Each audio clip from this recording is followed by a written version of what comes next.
नमो ब्रह्मण्य देवाय रामाय कुण्ठमेधसे उत्तमश्लोकधुर्याय न्यस्तदण्डार्पिताङ्घ्रये। बंधुओं, आज रामनवमी है, इसलिए मैं सबको भूरी भूरी शुभकामनाएं प्रदान करता हूं। भगवान राम का आज अयोध्या आज के दिन आगमन हुआ और इस अवसर पर संपूर्ण भारतवर्ष में लोग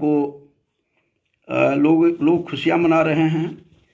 और रामनवमी के दिन संपूर्ण भारत ही नहीं, भारतेतर में भी जो हमारे भारतीय निवास करते हैं, रहते हैं, भारतीय मूल के, सबके लिए आज बहुत बड़ा दिन है। और आज के इस अवसर पर मैं आप सबको पुनश्च भूरी भूरी शुभकामनाएं प्रदान करता हूं। बंधुओं, भागवत पुराण में श्रीमद् भागवत पुराण में रामोपाख्यान, राम का उपाख्यान अद्भुत है। भगवान राम की कथा केवल रामायण में नहीं, अपितु रामायण के बाद जितने भी बाद के साहित्य हैं सबको प्रभावित किया है। और आदि काव्य और आदि कवि वाल्मीकि का प्रभाव सर्वत्र हमें दिखाई देता है। और महाभारत के भी रामोपाख्यान बहुत अद्भुत है। तो इसी प्रकार से श्रीमद् भागवत पुराण में रामोपाख्यान की स्थिति कैसी है और वहाँ क्या है, किस रूप में दिया गया है, उसके विषय में थोड़ी बहुत चर्चा करेंगे, ताकि आज का यह जो पावन अवसर है, पावन दिवस है, उसके लिए मैं चाहता हूँ कि कुछ राम की चर्चा हो जाए। और मैंने जो इससे पहले मैंने जो श्लोक का उच्चारण किया था बंधुओं, वह महाभारत के साथ साथ श्रीमद् भागवत पुराण में भी यथावत है। और श्रीमद् भागवत पुराण में रामोपाख्यान जो है, राम का उपाख्यान, उस उपाख्यान नवम स्कंध में ही उसका दर्शन होता है। तो नवम स्कंध के 10वें और 11वें अध्याय में राम लीला करके दिखाया हुआ है कि श्री राम की लीलाएं किस प्रकार से लीलाएं की, तो उसके इस शीर्षक से है। लेकिन वो 10वें और 11वें अध्याय में है, श्रीमद् भागवत पुराण के नवम स्कंध में। ये उसी को लेकर के मैं थोड़ा बहुत आप लोगों के समक्ष जो चर्चा करना चाहता हूँ बंधुओं, वो यही है कि आरंभ में ही इसके 10वें अध्याय में ही, प्रारंभ के दूसरे श्लोक में ही ब्रह्ममयो हरि ही कहा गया है। वो क्या है? साक्षात ब्रह्म रूप हैं। जिस प्रकार से इसका पूरा का पूरा प्रभाव हमें तुलसी के की रामायण जो है, तुलसी की, उस मानस में भी, रामचरितमानस में सर्वथा परिलक्षित होता है। उन्होंने ब्रह्म रूप ही माना है तुलसी ने। तुलसी पर पूरा का पूरा प्रभाव मैंने भी कल के भी व्याख्यान में बताया था कि किस प्रकार से पुराणों का प्रभाव तुलसी दास के ऊपर तो है ही, कालिदास के ऊपर में भी पुराणों का सर्वथा प्रभाव परिलक्षित होता है। तो इसी क्रम में यहाँ हम देखते हैं कि ये ब्रह्ममयो हरि ही करके कहा गया है। वह ब्रह्म रूप है, ब्रह्ममय है। वो हरि जो हैं, हरि के रूप, वो किस प्रकार से हरि का ही जो विष्णु का जो अंशावतार के रूप में जो ये राम आए हैं, और उसी अंश से चतुर्धा गात करके प्रयोग हुआ है, पुत्रत्वेन प्रथितः सुरैः। ऐसा भागवत पुराण के नवम स्कंध के 10वें अध्याय के दूसरे ही श्लोक में आया है कि अंशांशेन चतुर्धा गात।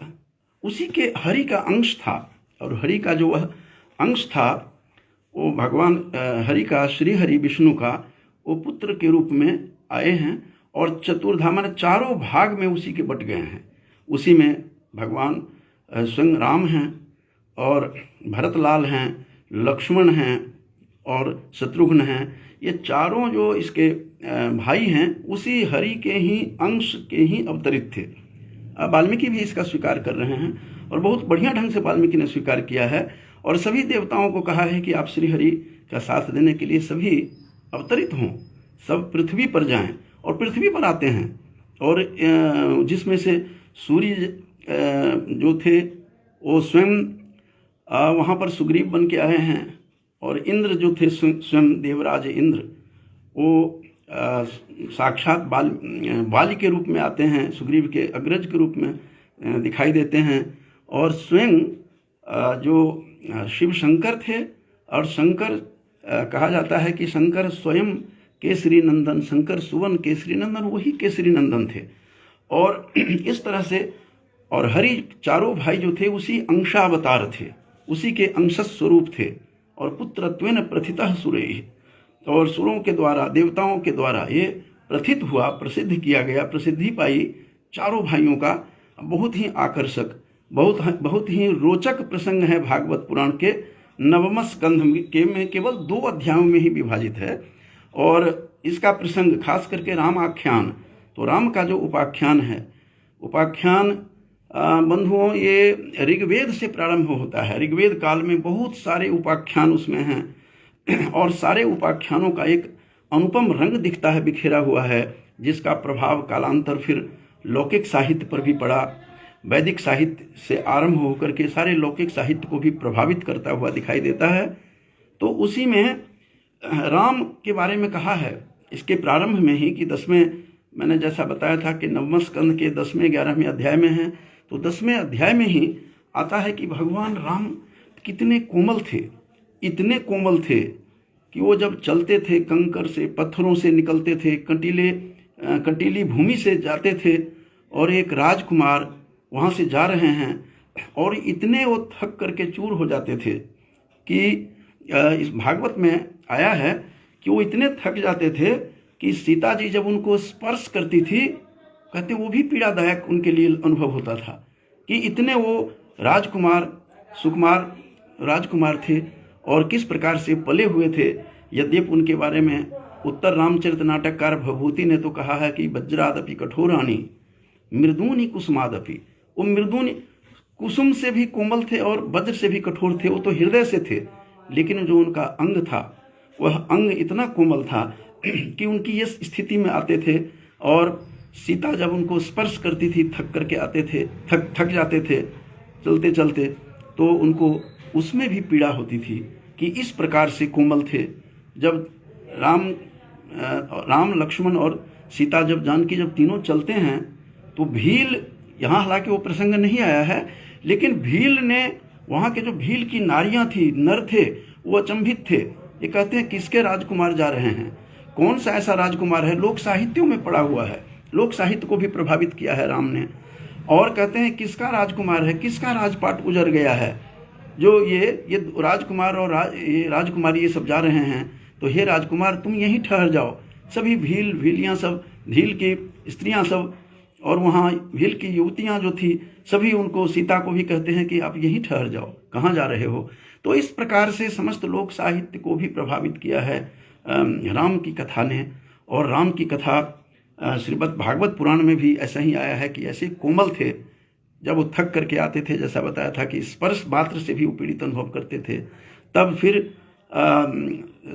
श्री राम की सेवा और पैर दबाते थे। वो दबाने वाले हनुमान थे, स्वयं जो उसके दशावतार, वो जो उनके एकादश रूप जो थे, एकादश रूप वाले स्वयं शिव जी जो हनुमान बन करके आते हैं, हनुमान उनके पैर दबाते हैं, वो सेवा के लिए ही आए थे और सेवा के लिए इस पृथ्वी पर अवतरित हुए थे। राम उनके आराध्य हैं और राम के आराध्य स्वयं शिव हैं। इन दोनों की महिमा कितनी गाई जाए, वो अपने अपूर्व हैं।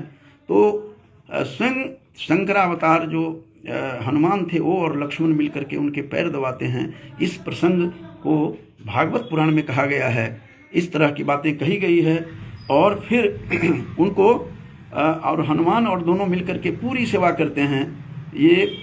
और उसी प्रसंग में ये भी कहा गया है कि 14,000 उन्होंने राक्षसों का संहार किया। यद्यपि ये वाल्मीकि रामायण में भी यथावत है कि 14,000 संख्या बताई गई है कि राक्षसों का संहार किया, जिसमें जितने भी राक्षस थे जो जिनका संहार किया उन्होंने, ये सबकी गिनती उसमें आती है। मारीच का भी नाम आता है उसमें, जो मारीच बाद में बहुत बड़ा ज्ञानी हो गया था बंधुओं। मारीच जैसा ज्ञानी, बाद का जो मारीच था वो इतना ज्ञान था उसमें कि भगवान राम को भी वाल्मीकि रामायण पर जब दृष्टिपात करेंगे तो भगवान राम कहते हैं, राम के विषय में बताते हैं अपने रावण को, अपने भांजे को कि हे पुत्र, तुम ऐसा काम मत करो, इस प्रकार से इस तरह का व्यवहार मत करो। भगवान राम साक्षात क्या हैं? रामो विग्रहवान धर्मः। ये इतना प्रसिद्धि पाई इस पंक्ति ने कि रामो विग्रहवान धर्मः जो बात शिक्षा देते हैं, लेकिन शिक्षा को मानता कौन है? तामस देह में, ये तुलसी भी लिखते हैं कि जब तामस देह में कोई भी तप नहीं होता तो तपश्चर्या के लिए शांत मनसा काम करने की जरूरत पड़ती है। तो इस प्रकार से 14,000 राक्षसों का संहार हुआ, जिसमें मारीच का विशेष रूप से इसमें उल्लेख आया है कि किस प्रकार से ज्ञान बांटते थे। और सीता जब स्वयंवर में, जब उनका मिथिलापुरी में वो भगवान राम भी पहुंचते हैं, वहाँ पर जब सीता स्वयंवर होता है और अपने गुरु के साथ पहुंचते हैं, यद्यपि उनको निमंत्रण नहीं मिला था और गुरु के साथ पहुंचे थे उसमें मिथिला में। और जब वो मिथिला में जाते हैं जनकपुरी में, तो वहाँ पर जनकपुर में उनका अपने गुरु के साथ राम और लक्ष्मण दोनों गए थे। वहाँ के उसके बारे में भी दृश्य इसमें भागवत पुराण में आया है 9वें स्कंद के 10वें अध्याय में, कि उसमें स्वयंवर में 300 योद्धा, बंधु आश्चर्य होता है कि 300 जो योद्धा थे वो योद्धा सब जाकर के उस धनुष को उठा करके उस स्वयंवर में लेकर के आए, जिनमें 300 योद्धाओं की बात कही जा रही है भागवत पुराण के अनुसार। तो भागवत पुराण में लिखा हुआ है कि 300 ऐसे योद्धा थे जो उठा करके बहुत मुश्किल से लाते हैं वहाँ। और जिस धनुष को, जिस शिव के धनुष को सीता जी स्वयं प्रतिदिन कहते हैं वहाँ वो नीपा करती थी, और एक हाथ से, बाम हाथ से उठा करके दाहिने हाथ से वो नीपा करती थी। आप कल्पना कर सकते हैं, यह कल्पनातीत बातें हैं कि जिसको 300 योद्धा भागवत पुराण के अनुसार उस धनुष को उठा करके ले जाते हैं और धनुष को उठा करके वहाँ रखते हैं। और तुलसी बाबा तो कहते हैं जब स्वयंवर चल रहा था तो जब नहीं किसी से उठा तो 10,000 योद्धा, 10,000 जो भूप सब आए थे, राजा सब थे, इकट्ठे उठाने का प्रयास किया था। और भूप 10 एक ही बारा लगे उठावन टरे नटारा, मैंने उठाने का प्रयास भर किया और टस से मस नहीं हुआ। ऐसी बातें हमें तुलसी बाबा कहते हैं ऐसा। तो तुलसी इस प्रकार का प्रयोग कर रहे हैं कि भूप 10, भूप माने राजा, 1000 राजा इकट्ठे एक ही बार उठाने का प्रयास किया। तो इस प्रकार से धनुष का प्रभाव कितना था, धनुष कितना भारी रहा होगा, कितना वजनदार रहा होगा, जिसकी चर्चा तुलसी ने भी किया है। और एक हनुमान नाटक है बंधुओं, बड़ा गजब का नाटक है, 14 अंकों का संस्कृत का नाटक है।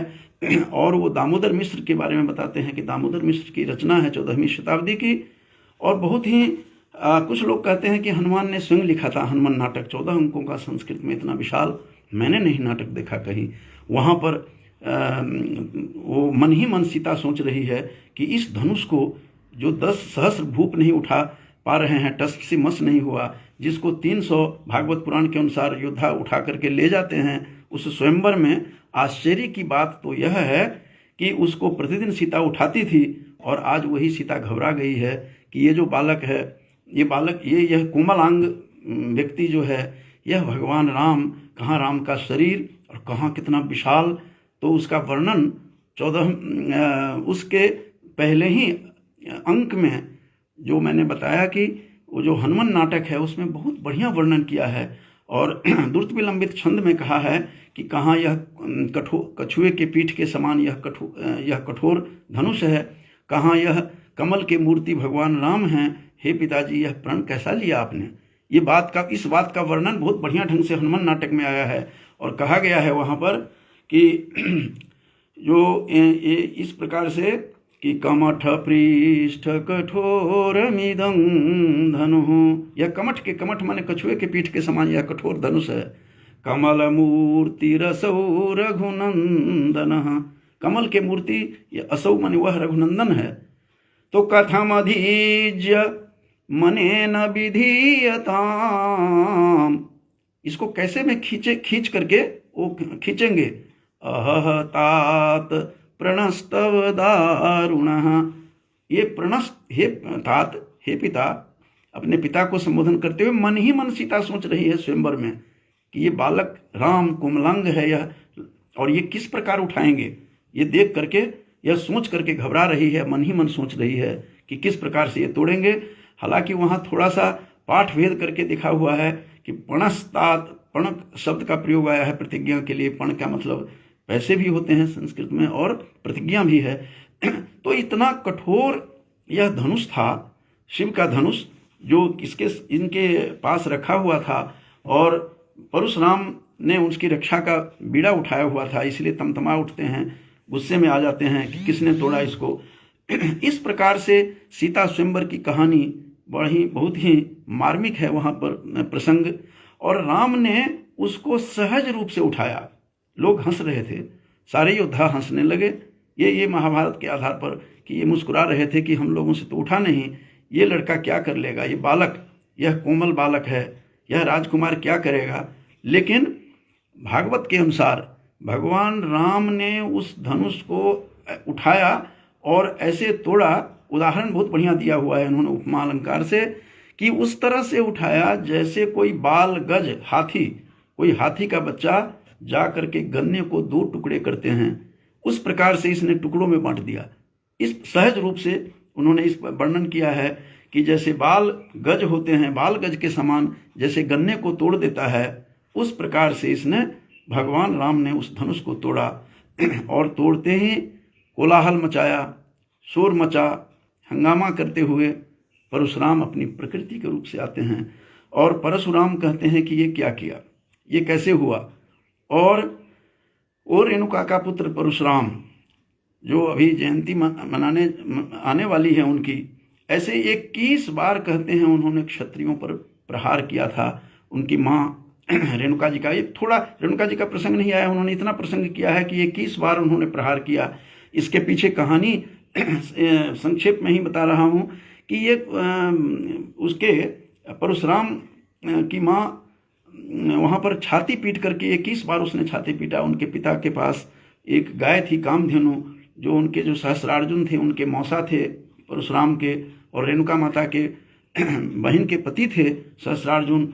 और उसने कहा ये कहाँ से लाया, ये तो दरिद्र आदमी, दरिद्र है परशुराम का पिता, ये दरिद्र का घर कहाँ से आया। ऐसे ऐसे सुगंधित चीज आए, और इतने सेनाओं के साथ वो आते हैं सहस्रार्जुन, और इन्हीं बातें, इतना सामान उनको दिया गया खाने पीने के लिए।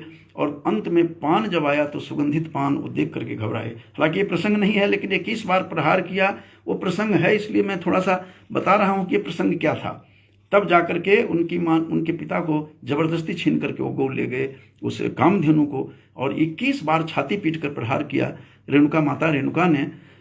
और उस रेणुका माँ ने प्रहार करते समय इस प्रकार से किया, तो इसीलिए 21 बार कहते हैं कि क्षत्रियों पर उन्होंने आक्रमण किया और सहस्रार्जुन को भी उन्होंने मारा। तो इस तरह की कहानी 21 कहानी आ रही है कि 21 बार युद्ध किया। ऐसे भगवान परशुराम का और जो क्रोध स्वभाव था, ऐसे उनके तप को उन्होंने क्या किया, उनके मान को, उनके क्रोध को भंग किया उन्होंने। और भगवान राम शांत प्रिय थे, और लक्ष्मण वहाँ उद्वेलित होते हैं। हालांकि ये प्रसंग इसमें नहीं आया है, इसलिए प्रसंग में नहीं जाऊंगा। और किस प्रकार से उद्वेलित होते हैं और ये शांत होकर के सब कहते हैं, जिसके लिए बार बार कही जा रही है कि इस धनुष को कौन तोड़ सकता है, कोई भी नहीं है। वीर विहीन मही में जानी तुलसी लिखते हैं। और कंदुक कहते हैं, जब मैं कंदुक, यदि राम का आदेश हो तो मैं गेंद की तरह उठा सकता हूँ इसको। तो इस प्रकार से लक्ष्मण बोलते हैं, और अंत में जाकर के वो फिर अपना रूप दिखाते हैं। तब उनको पता लग गया कि मैं कौन हूँ, ये कौन है जिनकी प्रतीक्षा थी परशुराम जी को भी। और फिर उनके सारे क्रोध को, सारी संपत्ति जितने भी थे सब कुछ वो समाप्त करके सब कुछ दे देते हैं। अंत में अपना गमन की जो शक्ति थी वो नहीं दिया। उन्होंने कहा कि परशुराम जी ने हाथ जोड़कर कहा, हे राम, तो आप मुझे गति नहीं रोकिए, क्योंकि इसके बिना मैं कहीं कुछ नहीं कर सकता हूं। तो इस प्रकार की जो कथा है, 21 बार युद्ध की कहानी आई है कि 21 बार क्षत्रियों को विहीन किया था। कहा जाता है ऐसा भी कि दशरथ भी छिप करके पृथ्वी में चले गए थे। तो इस प्रकार से क्षणकोपी थे और तपस्वी थे भगवान परशुराम। तो परशुराम की भी चर्चा आई है कि किस प्रकार से दर्प को तोड़ा था, उनके घमंड को तोड़ा था भगवान राम ने। वो तो आए ही थे इसीलिए। और रावण, उसके बाद प्रसंग आया है कि रावण वृकवत कहा है। वृक मतलब कहते हैं भेड़िया, भेड़िए जैसे उठा करके ले जाते हैं, उसी प्रकार से देवी सीता को वो रावण उठा करके ले जाता है।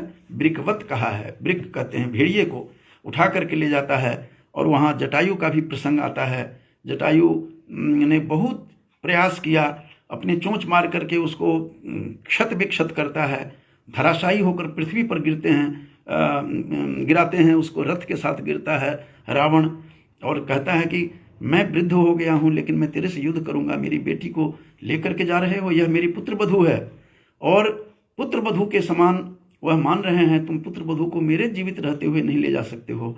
आज ये सब शिक्षा लेने की बात है कि एक पक्षी होकर के, वो भी निखिद्ध पक्षी, आश्चर्य की बात है बंधुओं कि जटायु एक गिद्ध योनि में जन्म लेकर एक नारी के संरक्षण के लिए उन्होंने अपना संपूर्ण अपने जीवन को ही दांव पर लगा दिया। और एक पशु पक्षी से भी हमें सीखना चाहिए। तो पक्षी होकर के तिर्यक योनि में जन्म लेकर इसने इतना बड़ा काम किया था उस जटायु ने। और उस जटायु का तो भाग्य देख करके कई बार सुखद लोगों को, बड़े बड़े मुनियों को ईर्ष्या होती है। ऊपर से पुष्प वृष्टि करते हैं। जटायु ने अपनी सारी कहानी सुनाई कि दक्षिण की तरफ भागा है और उनका फिर संस्कार करते हैं। जटायु उनके दशरथ के मित्र के रूप में माने जाते हैं। और जटायु के बड़े भाई संपाति थे, उनकी भी कहानी अलग है। वो बहुत बड़े योद्धा थे। एक बार दोनों भाई इंद्र के सहायता करने के लिए वो जा रहे थे स्वर्गलोक में, कि रात ही उन्होंने इंद्र से लड़ करके, इंद्र को पराजित करके दोनों भाई लौट रहे थे कि सूर्य की किरण से वो झुलस गए, अपने भाई को पकड़ करके बांध लिया था। ये वाल्मीकि रामायण का प्रसंग है मित्रों। ये जटायु के प्रसंग में वो सहस बरबस याद आते हैं संपाति। उनके बड़े भाई ने पंख में ढक लिया और पंख जल करके समाप्त हो गया और अपने भाई की रक्षा की। आज हम भाई को मारने के लिए तैयार हैं। कितना बड़ा बंधुओं यह संदेश हमें अपने ही इस भागवत पुराण हो या रामायण हो, रामायण के ही उपबृंहन ग्रंथ हैं। मैं कल भी कह रहा था कि जो भी है वैदिक साहित्य, उसके उपबृंहन, उसके बृहद करने का, विस्तार करने का, ये बहुत बड़ा ग्रंथ है। रामायण हो चाहे पुराण हो। तो इस आज भागवत पुराण पर जो मैं फोकस करके जो मैं बता रहा हूँ, विशेष रूप से भागवत पुराण क्या है और क्या क्या राम के उपाख्यान, राम की कथा कैसी है। तो रावण किस प्रकार से भेड़ियों की तरह उठा करके ले गया और उसको अपना प्राण त्याग देते हैं जटायु। वो वृद्ध हो गए थे फिर भी छोड़ा नहीं, जब तक उसकी चोंच में ताकत थी, पैरों में ताकत थी, जब लड़ते रहे। और उनका संस्कार विधिवत किया जाता है। ऊपर से पुष्प वृष्टि होती है, देव लोगों को भी ईर्ष्या होती है। स्वयं राम ने उनका संस्कार किया। और इस प्रकार के बातें की भी चर्चा भागवत पुराण में आया है, जिसकी मैं चर्चा कर रहा हूं आप लोगों के साथ। और इधर सीता का अपहरण होने के बाद बंधुओं बहुत दर्दनाक है उनका चरित्र, जो अंदर से जो उभर करके आता है। दया के तो सागर हैं ही, लेकिन कितने करुणार्द्र चित्त वाले भगवान राम एक मनुष्य की तरह रोते हुए दिखाई दे रहे हैं भागवत में। जिसकी इसमें कहा गया है भागवत पुराण में, जिनकी पूजा ब्रह्मा और शिव, जिनके चरणों में जिनकी पूजा करते हैं, ब्रह्मा और शिव, विरंच दोनों, विरंच माने ब्रह्मा और स्वयं शिव, जिनके चरणों में जाकर के पूजा करते हैं, आज वही सर्वशक्ति संपन्न और राम, स्वयं राम नर के रूप में बिलख रहे हैं।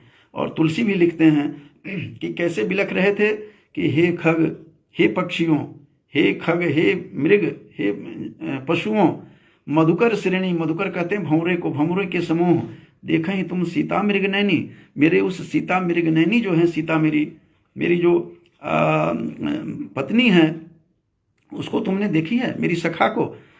इस प्रकार से विलाप करता हुआ राम का वह दृश्य पत्थर के हृदय को भी बंधुओं द्रवित करता हुआ दिखाई देता है।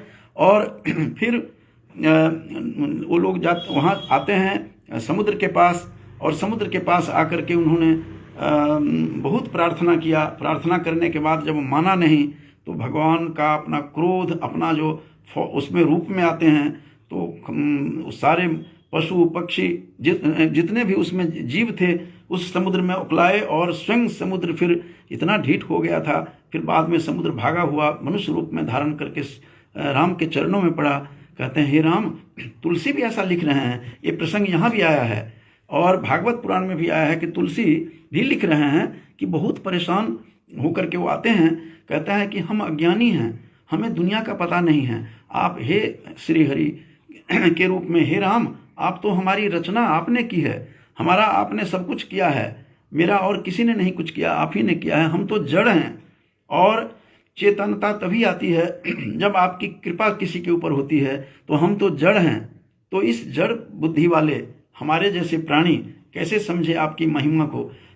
फिर उन्होंने जो अपना अस्त्र उठाया था तो कहा कि अब इसको तो चलाना पड़ेगा। कहते चलाएंगे तो सारे आप ही की रचना है, ये समुद्र भी मैं भी आपकी रचना हूँ, और इसके जीव जंतु सब उखला करके मर जाएंगे। तो फिर उन्होंने कहते हैं अब बताओ किस दिशा में इस धनुष को फेंका जाए। इस बाण जो ब्रह्मास्त्र उन्होंने अस्त्र चलाया था, कहते हैं इस अस्त्र को इस दिशा में चलाइए जो बताया समुद्र ने। वहाँ राक्षस रहते हैं, समुद्र के कहने पर मनुष्य रूप में वो पर्सोनिफिकेशन किया गया है, वो मानवीयकरण यहाँ दिखाया गया है।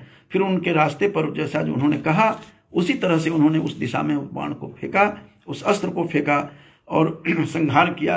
वहाँ के जो असुर सब छिपे हुए थे जंगल में थे, उनको उन्होंने इस प्रकार से अपने तरह से उन्होंने नियमित किया, नियंत्रित किया। इस प्रकार से फिर वहाँ से मातली आते हैं, युद्ध छिड़ता है, और बांध बनाने की भी चर्चा की है, बांध भी बनाया गया। नल और नील दोनों उस समय के इंजीनियर थे और उनको पता था, और ये बात समुद्र ने ही बतलाया है उनको। समुद्र ने रास्ता बताया कि ये कैसे होगा। तो कहते हैं जो पत्थर, इसको शाप मिला हुआ है नल नील को, जब ये पत्थर पानी में डालता है तो पत्थर तैरने लगता है, इसीलिए इसके शाप का क्वचित दोषोपि गुणायते, कहीं पर दोष भी गुण हो जाता है, यद्यपि उसको शाप मिला है लेकिन यहाँ वरदान सिद्ध होगा आपके लिए हे राम, तो नल नील आपका की सहायता करेगा। यहाँ पर कई लोगों ने कई तरह की चीज़ लिखी है। अभी हे राम उतर आओ धरती पर एक और काव्य संग्रह मेरा आ रहा है, उसमें भी मैंने इसकी चर्चा की है। और संतों का भी यही कथन है कि किस प्रकार से भगवान राम भी, ये चर्चा हालांकि रामायण में और भागवत पुराण में मुझे कहीं नहीं दिखाई दिया है कि पत्थर रखते थे तो गिर जाता था और डूब जाता था। तो लोगों ने कहा कि क्यों हुआ हे भगवान, ये ऐसा क्यों हुआ। हनुमान जी ने और सारे गंभीर हो गए। उसके बाद जितने भी उनके अंदर भालू थे सब के सब गंभीर हो करके कहा, पूछा उनसे, तो वो बड़े सकुचाए राम। और राम ने कहा कि, फिर राम कुछ नहीं बोले, हंसने लगे। तब जामवंत ने कहा कि हुआ ऐसा कि जिसको राम बचा ले वही बचता है, जो राम अपने हाथ से छोड़ देता है, जिसको छोड़ दे वो तो डूबेगा ही। इस तरह के प्रसंग आया है राम की महिमा के बारे में। ये थोड़ा सा इस ग्रंथ से इतर बातें मैंने जो बताया, जो संतों का जो है मत, उस हिसाब से बता रहा हूँ।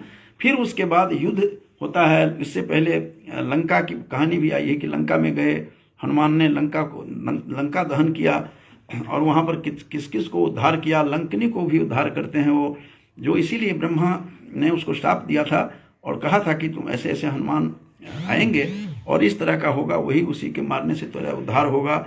ये सारे का उद्धार हुआ है इस रामावतार के समय में। राम का अवतरण ही इसीलिए हुआ है, रामावतरण। और उसमें लंका में फिर वहाँ पर वो युद्ध होता है। फिर वो अंत में जब सारे इसके बंधुवर मर जाते हैं, सभी के सभी, तब जाकर के जब मरे हैं तो मरने के बाद स्थिति आई है कि तब रावण निकलता है और पुष्पक विमान से। उधर मातली इंद्र के सारथी थे, जिसकी चर्चा अभिज्ञान शाकुंतलम में कालिदास ने भी किया है कि मातली वहाँ से लेकर के वो विमान आते हैं राम के लिए, कि विमान पर विमान रहेंगे तो ये भी विमान से ही उसका वध करेंगे। तो इस प्रकार से उनकी पूरी की पूरी लीला मातली पहुँचते हैं। मातली इंद्र का सारथी, अयोध्या वहाँ पर उस युद्ध क्षेत्र में लंका में पहुँचते हैं, और तो ब्रह्मा आदि सभी वहाँ पर यशोगान करने लगे वहाँ पर, और इस प्रकार से संपूर्ण राक्षसों का संहार हुआ, रावण का भी संहार होता है। इस प्रकार से उस संहार के क्रम में वो लोग फिर उसी विमान से, मातली के इंद्र के विमान से वो लोग लौटते भी हैं, और लौटने के बाद वहाँ भरत जी का मिलाप होता है, भरत मिलन होता है। भरत ने सीमा दी हुई थी बंधुओं, हनुमान जी ने जबकि संदेश भेजा था, और भरत का चरित्र जब देखता हूँ तो लगता है कि संपूर्ण काव्य भरत के ही चरित्र से डूबा हुआ है। भरत का चरित्र इतना मार्मिक है बंधुओं। जब भरत मिलन हो रहा था उस समय मैंने ये कल्याण में मैंने बहुत पहले पढ़ा था, वर्षों पहले, आज से 30 साल पहले लगभग हमने कल्याण में पढ़ा था कि सुग्रीव और विभीषण फूट फूट करके रो रहे हैं। बड़ा जबरदस्त करुण दृश्य उपस्थित हुआ। उधर राम और भरत मिल रहे हैं, राम भरत को मिलते हुए देख करके सुग्रीव और विभीषण गले मिल करके रोते हैं कि हम दोनों कितने निर्दयी हैं कि हमने अपने भाई की हत्या करके हम काज चलाते हैं, धिक्कार है हमारे इस जीवन को। और उसको बहुत संताप होता है, घृणा होता है, घृणा और संताप में वो डूबते हैं। इस प्रकार से संतों का भी ऐसा मत है कि भगवान राम का भरत मिलन जो था वो सुग्रीव और विभीषण विषाद में आ जाता है कि हमने ये क्या किया। लेकिन ये भी ध्यान रखना पड़ेगा कि हरि के ही अंश चारों भाई थे, जिसके जितना ही उनमें था राम में उतने ही शत्रुघ्न में हो या भरत में हो। ये भरत का मिलाप बंधुओं जब गले मिलते हैं, भागवत पुराण के अनुसार जब वो गले मिलते हैं तो बिल्कुल सूख चुके थे भरत, और नंदी ग्राम में रहने लगे थे। चरण पादुका लेकर के, उसमें नहीं जाना चाहता हूँ, चरण पादुका लेकर के किस प्रकार से नंदी ग्राम में अपना निवास करने लगे। और आपको आश्चर्य होगा बंधुओं, उसने खाया क्या, कितने बड़े सन्यासी के रूप में भरत रहे। भरत के आगे तो कभी कभी राम का, क्षमा करें हमें, राम के कद को भी भरत का जो संदर्भ देखेंगे तो लगता है छोटा होता दिखाई देता है। कि इतने गोमूत्र में जौ जो होता है, जौ उसको भिगो करके और उसी को वह खाते रहे 14 वर्षों तक।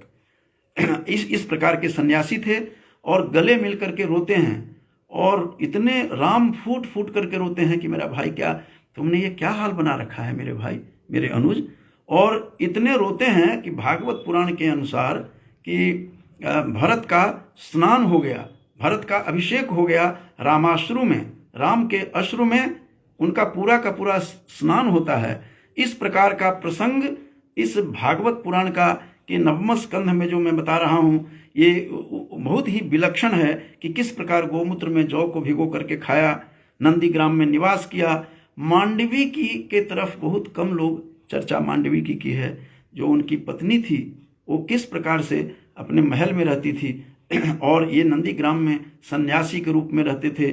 कुश के आसन पर जो कटीले, मतलब उसके चुभने वाला जो था, उस तरह से वो सन्यासी के रूप में रहते थे। जटा बढ़ गए थे, जटा, और इस प्रकार से भरत का वहाँ पर मिलाप दिखाया गया है। उसी प्रसंग में एक ये भी है कि पुण्य जब क्षीण हो जाता है मनुष्य का, ये भागवत पुराण में ही प्रसंग आया है। जब पुण्य जब क्षीण होता है, तो रावण को मरते हुए देखा था। वो प्रसंग, कितनी प्रसंग को उठाया मैंने, बहुत को काट रहा हूँ क्योंकि इतना संभव नहीं है बोलना।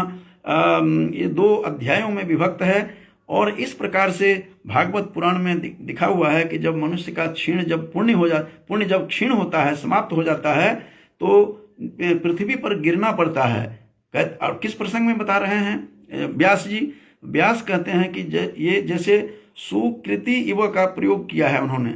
जैसे सुंदर कृति जब नष्ट होती है तो मनुष्य, देवता भी पृथ्वी पर आकर के गिरते हैं। सुकृति व रिक्तः, जैसे जिनकी अच्छी कृति जब रिक्त हो जाती है, सुकृति माने पुण्य फल, तो धराशायी होकर के वो पृथ्वी पर गिरना पड़ता है। और ये बात फिर वो वही, चूंकि लेखक तो एक ही हैं, चाहे वो वेद व्यास भागवत लिख रहे हों या गीता लिख रहे हों, तो गीता में भी 9वें अध्याय में, 9वें अध्याय में गीता के 21वें श्लोक में भी कहते हैं कि क्षीणे पुण्य मर्तलोकम विशंति।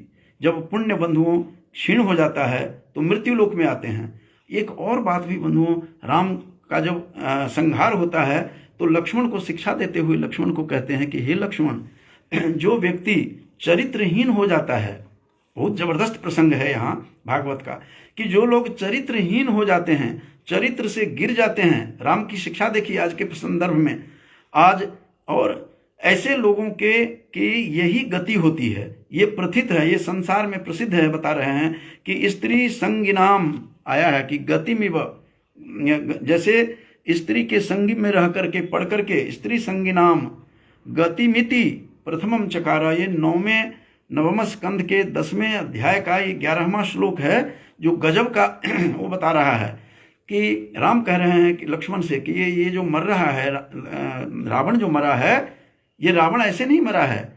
जो भी व्यक्ति रावण के माध्यम से उदाहरण दे रहे हैं कि स्त्री के संग में पड़ जाता है, कुसंग में पड़ जाता है, पर नारी के चक्र में पड़ता है, तो स्त्री संगी नाम, ऐसे स्त्री के संग में रहने वाले, आसक्त रहने वाले ऐसे पापियों का गतिमिति प्रथमम चकारा, यही गति होती है जो रावण की हो रही है। तो बहुत सुंदर ढंग से राम का आचरण भी अनुकरणीय है। और यहाँ पर शूर्पणखा का फिर किस प्रकार विरूप किया गया। शूर्पणखा भी बंधुओं साधारण नहीं है, क्योंकि ये प्रसंग अभी यहाँ पर नहीं, समय नहीं है। शूर्पणखा थी कौन? वो इंद्रलोक की परी थी, अत्यंत सुंदरी परी थी इंद्रलोक की, जिसने एक बार ऐसा किया कि इंद्रलोक की वो परी थी और उसको बजरा ऋषि को उन्होंने उनको मोहित करने के लिए भेजा गया था कि इनका तप न बढ़ जाए। इंद्र हमेशा डरते रहते थे अपनी कुर्सी से चिपके रहने के कारण। तो बजरा ऋषि ने उसको शाप दिया था कि तुम इस तरह से योनि में जाएगी, फिर पैरों में पड़ी, तुम राक्षसी बन जाएगी। तो रावण की बहन बन करके शूर्पणखा बन करके आई है, और सूप की तरह, छाछ की तरह उसके नख थे, इसीलिए नाखून थे, इसलिए शूर्पणखा नाम था उसका। इस प्रकार से वो शापित थी। बाद में कुबड़ी बन करके आती है, उधर नहीं जाना चाहता, कृष्ण के साथ मिलन होता है। चूंकि राम के प्रति उसकी आसक्ति थी, उसका प्रेम था, उसका स्नेह था, तो रामावतार में तो नहीं हो पाया। क्योंकि रामावतार में तो कहते हैं कि एक पत्नी व्रत धरो, ये भागवत पुराण में ही आया है, एक पत्नी व्रत धरो, एक पत्नी का व्रत का धारण किया हुआ था। मुझे इसमें ही देखने को मिला है कि किस प्रकार से एक पत्नी व्रत का धारण किया हुआ था। और इस प्रकार से शूर्पणखा जो थी उसकी हत्या होती है। फिर किस प्रकार से, और मृग बन करके वो स्वर्ण मृग बन के आता है। स्वर्ण का मृग बनना ये असंभव है, कहा भी गया है असंभवम हेम मृगस्य जन्म। ये हेम माने सोने के मृग का जन्म तो सर्वथा असंभव होता है, ये ऐसा हो नहीं सकता। और तथापि रामो लुलुभे मृगाया, फिर भी राम को लोभ बढ़ गया, ये तो प्रकृति को होना था। और इसी प्रसंग में आया है कि सारा की असंभव जो काम था, और ये असंभव बातें ये संभव किस प्रकार से हुई, इसकी चर्चा बहुत सुंदर ढंग से यहाँ किया हुआ है। और इस प्रकार से सेतु बंधा गया, वो कुछ व्यतिक्रम भी है, कहीं प्रसंग के हिसाब से आगे पीछे भी है, लेकिन बहुत बढ़िया है। इसमें दिखाया गया है कि उसका भगवान राम फिर यशोगान करते हैं, गायंती दिग्विजयिनो यमुपेत्य भूपाः। ये 9वें स्कंद के 10वें अध्याय का 15वां श्लोक है कि गायंती दिग्विजयिनो, वो दिग्विजयी लोग गाते हैं। ये प्रसंग किस लिए आया था कि समुद्र बांध लो, ये प्रसंग कहीं से कहीं आया हुआ है कि समुद्र नहीं कहा था कि आप समुद्र इसमें बांध लीजिए, इसमें सेतु बनाइए, इसमें पुल बनाइए एक यहाँ पर आने जाने के लिए, कि बाद के भी राजा लोग जब आएंगे तो आपका ये शोगान करेंगे। इस प्रकार की बातें समुद्र ने राम को समझाया था। और उसी प्रसंग में है ये गायंती दिग्विजयिनो, जो दिग्विजयी सब दिशाओं का विजय करके प्राप्त करके आएंगे, इसी मार्ग से आएंगे, तो ये पुल देख करके आपका ये शोगान कई पुस्तों तक चलता रहेगा। और उसके बाद कहते हैं कि फिर वो राम फिर अपने आते हैं, अपने अयोध्या लौटते हैं, और अयोध्या में उनका अभिषेक किया गया। उनके गुरु वशिष्ठ जो थे उन्होंने अभिषेक किया, उदाहरण दिया हुआ है भागवत में कैसे अभिषेक किया। जैसे बृहस्पति जो देवताओं के गुरु हैं, और बृहस्पति ने जैसे इंद्र को किया था, इंद्र को उनका अभिषेक करवाया, उसी तरह से इनका राम का अभिषेक होता है, जटा काटे जाते हैं। और एक पत्नी व्रत की बात बताया मैंने कि एक पत्नी व्रत धरो, ये नवम स्कंद के 10वें अध्याय के 55 श्लोक है कि एक पत्नी व्रत धरो राजर्षि चरितः शुचिः स्वधर्मम गृह मेधियम शिक्षयन स्वयं आचरत। उन्होंने अपने चरित्र से राम ने सबको शिक्षा दी, और चरित्र से जो गिरता है उसको कोई शुद्ध नहीं कर सकता। ये वासिष्ठ स्मृति में भी है कि जो उससे विच्युत होता है, गिरता है, आचारहीनं न पुनन्ति वेदाः कह करके वासिष्ठ स्मृति डिमडिम घोष करके बता रही है दुनिया को। तो उसका इस प्रकार से चरित्रहीनता स्वीकार नहीं है। मनुस्मृति भी कहती है कि जो आचारात विच्युतो विप्रः, जो विप्र जो ज्ञानी जो आचार से गिर जाते हैं उसका फिर कोई आदर नहीं करता। इस प्रकार का प्रसंग आया है। और जब यद्यपि राजा कई शादियां कर सकते थे, ये कालिदास स्वयं घोषणा कर रहे हैं दुष्यंत के प्रसंग में, और वहां भी कह रहे हैं कि बहुवल्लभाः राजा न श्रूयन्ते, बहुत पत्नियां होती हैं राजाओं की, ऐसा मैंने सुना है। तो उस प्रसंग में लेकिन राम ने इसको बिल्कुल तोड़ा, इस प्रथा को। उसके पिता के भी 3 शादियां थी जिन सबको आप सबको पता है, लेकिन इन्होंने एक पत्नी व्रत धरो, ये भागवत पुराण में प्रसंग चला है। इस प्रकार से अपने धर्म में रहते हुए उन्होंने सब कुछ लोगों के लिए सुविधा दी, इस प्रकार का और संदेश दिया इस संसार में। आजकल जिस दिशा में लोग जा रहे हैं उस दिशा के लिए बहुत बड़ा संकेत है, संदेश है। और त्रेता युग के तरह सतयुग लग रहा था जब भगवान राम आते हैं। और सीता के सुशील गुण के बारे में भी चर्चा हुई है कि राम के बाद सीता के चरित्र का भी उसमें प्रसंग आया है भागवत पुराण में।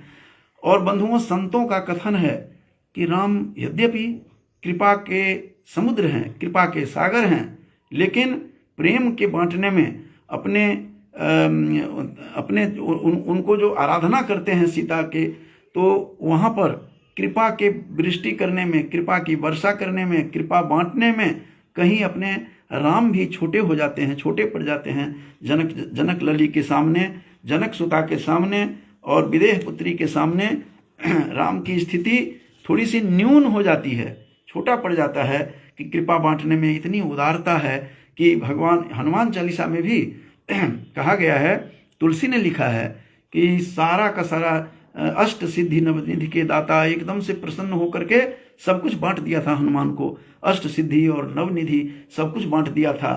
तो वाल्मीकि भी कहते हैं कि और वाल्मीकि ने त्रिजटा से कहवाया है। त्रिजटा जो राक्षसी थी जिसके देख रेख में सीता अशोक वाटिका में थी, वो त्रिजटा राक्षसी विभीषण की पुत्री थी। और वो विभीषण की पुत्री त्रिजटा कहती है बंधुओं कि वो एक क्या बता रही है, वो सबको ये बता रही है कि तुम चिंता मत करो, वो बड़ी भोली भाली है जानकी, जनक लली। और प्रणिपात प्रसन्ना ही मैथिली जनकात्मजा, ये वाल्मीकि रामायण के सुंदरकांड में वाल्मीकि लिख रहे हैं कि जानकी तो इतनी भोली भाली है कि एक बात प्रणाम करने मात्र से ही वह प्रसन्न हो जाती है। उसके बाद ये प्रसंग आया है कि पूरा का पूरा उन्होंने यज्ञ किया और बहुत बड़ा यज्ञ किया राम ने।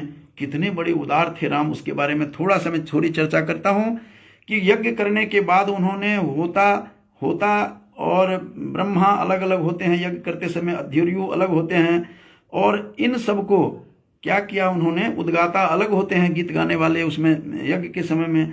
तो होता को तो पूर्व का दिशा की सारी संपत्ति दे दी, ब्रह्मा को जो ब्रह्मा बनते हैं यज्ञ में उसको दक्षिण दिशा, और अध्वर्यु जो थे उसको पश्चिम दिशा, उद्गाता को उत्तर दिशा दिया। बीच का जो मध्य भाग था वो सभी आचार्यों को दे दिया और अपने पास कुछ भी नहीं रखा। ये भागवत पुराण में आता है प्रसंग।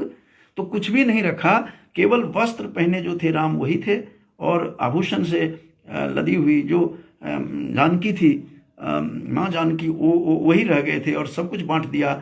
और कहा कि आप इस संसार में ये भूदेव होते हैं, ब्राह्मण जो है यहाँ पर देवता के रूप में हैं, और ये बात कह करके, और ये भी कहा निष्पृह होते हैं, उनकी स्पृहा नहीं होती, इच्छा नहीं होती किसी धन की, संपत्ति की।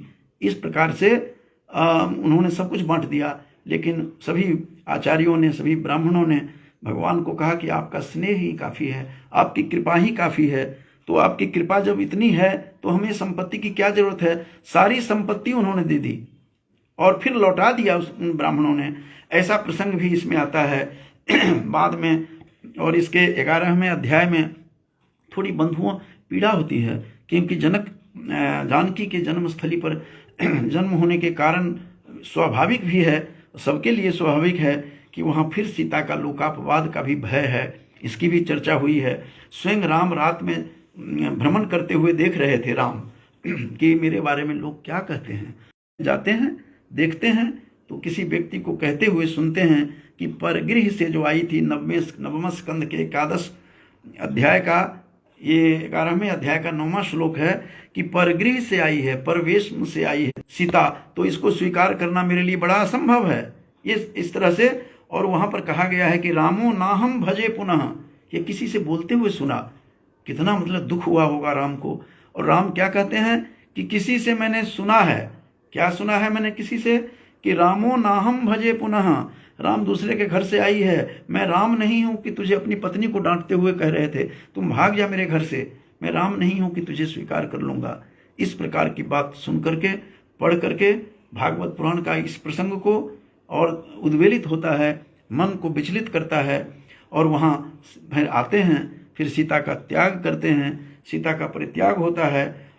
और परित्याग करने के बाद उन्होंने 13 वर्षों तक, जो महत्वपूर्ण बात है भागवत की, सीता परित्याग के बाद सीता चली जाती हैं वाल्मीकि के आश्रम में, निश्चिंत रूप से वहाँ पर उनके पुत्रों का जन्म होता है। और 13 वर्षों तक ब्रह्मचर्य का धारण करके, पालन करके, अखंड रूप से बिना किसी क्रम तोड़े हुए अग्निहोत्र यज्ञ किया राम ने। 13 वर्षों तक इस तरह से करते रहे। ये भी एक आश्चर्य है। अखंड रूप से बिना किसी खंडित किए हुए इस तरह के काम करते रहे। और भगवान राम का एक से एक रूप हमें इसमें दिखाई देता है। और उसके चारों भाइयों के 2-2 पुत्र हुए हैं, इसकी भी चर्चा आई है।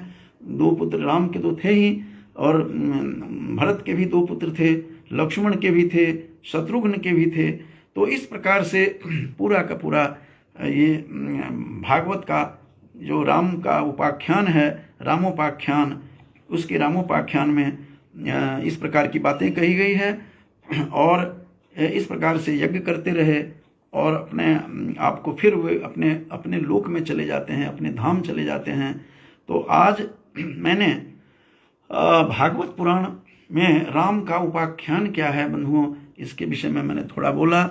और यहाँ पर बहुत सारे लोग इसमें जुड़े हुए हैं। सुमन गुप्ता जी भी हैं, दिखाई दे रही हैं अभी, अंग्रेज शास्त्री जी हैं, पुष्प रंजन जी हैं, मेरे इससे पूर्व मेरे शिष्य भी मांगेराम जी थे, और रमेश जी भी थे।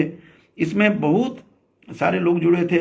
ML गर्ग भी मेरे पुराने मित्र, केमिस्ट्री के प्रोफेसर थे, सेवानिवृत्त हिसार से, वो भी इसमें दिखाई दे रहे थे। सभी बंधुओं को शुभकामना, आज की रामनवमी की शुभकामना देते हुए मैं आज राम कथा के बारे में भागवत पुराण से थोड़ा सा पढ़ करके, ले करके, उनके चरित्र को लेकर के मैंने बताया कि किस प्रकार से उनका चरित्र कैसा था, कैसे उनके भाई थे, और कैसे वो किस तरह से वो आपस में परस्पर उन लोगों का सामंजस्य था, परस्पर मेल था, किस प्रकार से रहते थे। राम का हर चरित्र हमें अपनाने की ज़रूरत है।